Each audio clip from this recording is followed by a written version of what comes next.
Hello and welcome to one of our first modules for Diversity in the Workplace, ELFH 414. We have several things to cover today, so we'll jump right in. In this video, we'll be talking about the business case for diversity. We'll also talk about leadership, discrimination, resistance to diversity, and lastly, we'll talk about the Aetna Case study that's available to you in Blackboard. Now, one thing I'll mention as we get started today is that what we'll do in the first few weeks of this class is we'll start to lay the foundation for what we do in our HAT project later on in the semester. So consider these topics that we talk about sort of the foundational work that we do before we dive in to the applied project that we have for this class. So let's go ahead and get started. So first we'll talk about the business case for diversity. So when we talk about the business case, what exactly do we mean? Well, we mean money, we mean profits, things like that. But there's more to business than just the bottom line, right? We have to think about some of the most important aspects of business success, and oftentimes those are non-financial measures. But the bottom line is that the bottom line counts, right?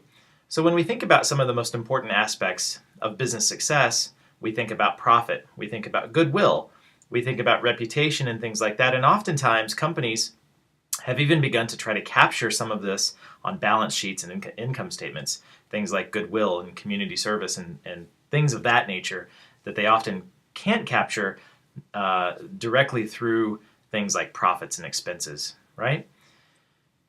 So when we think about, again, the business case, we think that diversity is a catalyst for wealth creation. We include things like sustainability, innovation, reduced risk, and even economic wealth. And, as your book says, more diverse places have higher rates of growth. So we can see that diversity is good for business, even in these small things, which really aren't small things, but there's more to the business case for diversity than just these things.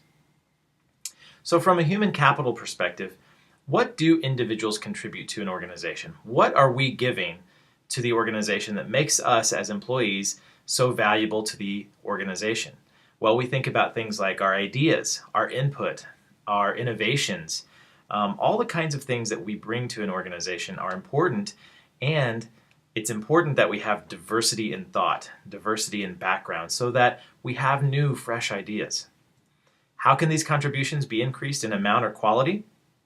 Well, oftentimes that's through a diverse workforce. And a diverse workplace leverages these differences to produce greater output. So remember back to what we talked about, things like innovation, things like goodwill, community service, and even profit and bottom line. So let's look at some research that supports what we're saying here. Organizations who champion diversity have higher stock prices. So research supports that. Research also supports that racial diversity is related to increased revenue, customers, market share, and profit. Why do you think that might be? Well, think of it like this. When you have more racially diverse employees, that gives you access to different kinds of markets and different kinds of customers, right? But what we also see is that not only is racial diversity related to this, but gender diversity is related to increased revenue, customers, market share, and profit. So we can see that even in these things, the business case for diversity is really important, and it can link back to very important business concepts, so things like revenue and profit, but also other things like the goodwill of your company and things like that, the reputation, your corporate reputation, right? So let's turn our attention just a bit and talk about leadership. So leadership is one of the most important aspects of an organization, of a business, of any group of people, really. So we do need to talk about leadership in terms of leadership's role in diversity. So let's turn to the book and look at what Kennedy says that leaders should do in terms of advancing diversity within an organization. So she says two main things that leaders should do. One, they should make diversity an organizational priority, and they should utilize those differences for problem solving, team building, marketing, etc. So it's not just about having a diverse group of people, but it's about leveraging, okay? Leveraging the people, leveraging the ideas that we bring to an organization. And two, one of the most important things that leaders should do is get to know people and their differences. This requires genuine curiosity and caring about others. So you really have to be interested in knowing what other people bring to the table, what their backgrounds have led them to believe and why, and all these things that make us different, okay? Leadership should also enable rich communication. We have to value what others have to say and give voice to people. That's so important, especially in today's organizations where people, again, think about the human capital side of things. People bring all different kinds of ideas. They bring their voice, they bring their curiosity, they bring all of these things to bear on the organization. 2, they should hold personal responsibility as a core value. That means incorporating responsibility into actions and leading by example. We've heard that so many times, right? That leadership should lead by example, but it truly is important, especially when it comes to diversity. Kennedy also speaks about establishing mutualism as the final arbiter. I've included a page reference here if you want to read more about it and dig into it. But essentially what that means is redefining what success means. We redefine what it means to be successful rather than winning over someone else or something like that. We say, let's look at mutualism. Let's look where we can both benefit, where all parties can come to the table and we can really all benefit from this. So that's a little bit about leadership. Next, we'll look at discrimination, and we'll talk about some of the things that we've learned over the years about discrimination and why discrimination still exists in organizations. So that's one thing that we have to ask ourselves. Does discrimination still exist in organizations? Now, many of you watching this video may have experience with being discriminated against in an organization. That's exceptionally unfortunate. And what's even more unfortunate about that is that you're not alone. So if we look at some data from the EEOC, we can see that it appears as though over the past 10 years or so, discrimination charges received have actually increased over the period of time that we have data available. So does that mean that discrimination is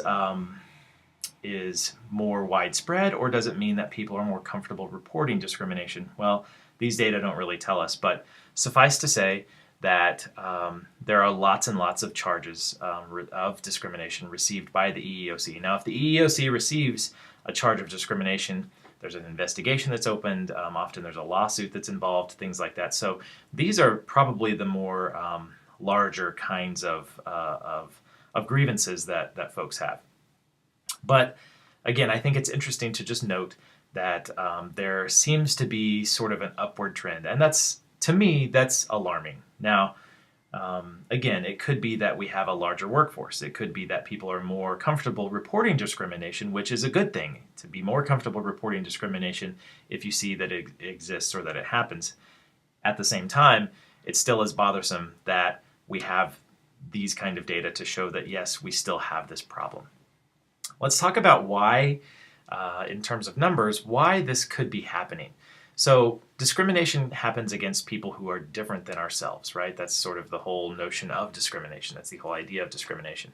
So when we think about the workforce and how it's changed over the years, let's take a look at some data that shows us just a small piece of how the workforce has changed over the past several years. So we look at workers aged 55 and older as a percent of the workforce and see that folks 55 and older has increased as a percentage of the entire workforce, and it is projected to keep increasing through at least 2020. In the same way, Hispanic workers as a percentage of the entire workforce has also increased. Now, this chart shows us that it's increasing at an even more at an even higher rate as we approach 2010 and beyond. So what this tells us is that we have more diversity happening in our workplace. We have more possibility for discrimination. So it's not only that we have these folks now entering the workplace and things like that, but we have more possibility. As numbers increase, as numbers of different people increase, we have more possibility for discrimination. So let's think about some types of discrimination and some protected classes of people. So we have disparate impact and disparate treatment. Now, you go through these kinds of concepts in other classes in this program, and so I'm not going to go into them in a lot of detail, but just know that we have basically two kinds of discrimination, which is, again, disparate impact and disparate treatment.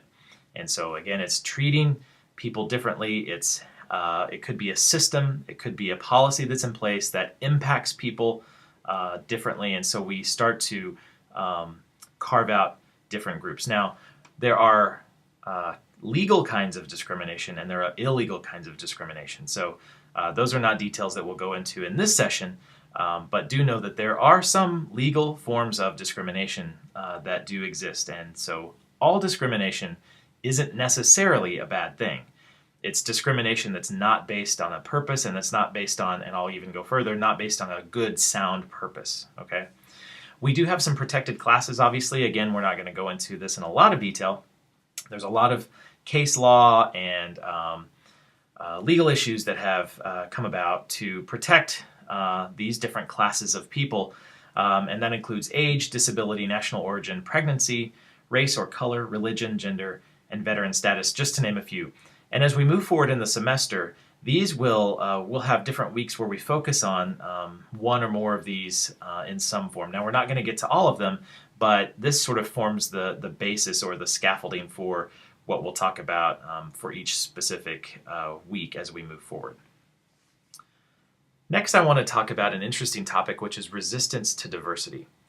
And it's an interesting topic because you think on the outset, well, why would anyone want to resist diversity? And specifically, when we have training around diversity, why would anyone want to resist diversity training? So we'll go through some of those things, and we'll think about why we resist diversity, why sometimes we don't think of diversity as what we want, and sometimes some of these things they're very below the surface, so to speak. So we're not doing them very consciously, we're not doing them even perhaps on purpose, but sometimes we resist diversity without even knowing it.